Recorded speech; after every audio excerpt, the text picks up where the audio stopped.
people have made reference to the Jim Crow South in the 1950s, where all white juries would acquit people who had been accused of crimes against African Americans, and saying that this is the kind of justice system that we have in Canada now.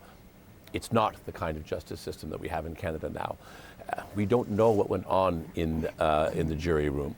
I am deeply troubled by the fact the Prime Minister and the Justice Minister would say the things they have said. There may be an appeal in this case, and this could affect the outcome of that appeal.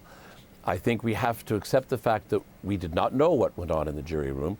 We cannot second guess these jurors. We can look hard at whether we should be making changes to jury selection processes. Maybe there should have been a change of venue, any number of things. But we've had the kind of justice system that we have today for almost 1,000 years. And I would not throw it in the scrap heap simply because we have one bad verdict, if indeed that's what it was. It's not one bad verdict, John. It's a history of bad verdicts. It's a history of exclusion. Anyway.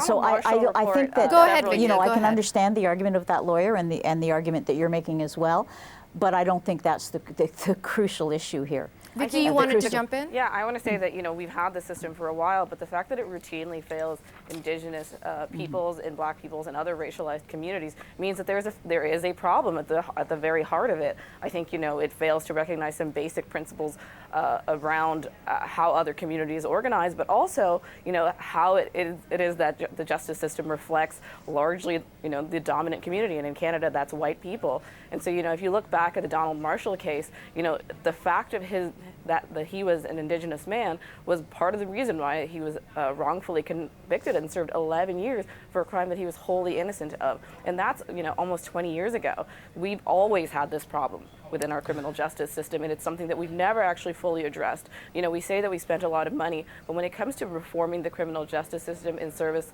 of Indigenous people and in service of Black people, we've always underspent that money. We've never fully reckoned with it. John? I would ask two things. I would offer two things in response. First of all, what is specifically the justice system that you would replace our justice system with? The criticisms of our justice system are always just criticisms. No one has any specific recommendations for, all right, the traditions of the English and French justice systems that we have inherited in this country that have served us well should be thrown out and an entirely new system put in its place. Well, what would that system be? John, when you say it has served us well, who? If you had, let's say, 6 Indigenous people on that jury, how do you know that the verdict would have been any different? How do you know that you would not have had a hung jury and a mistrial and we would have started this all over again?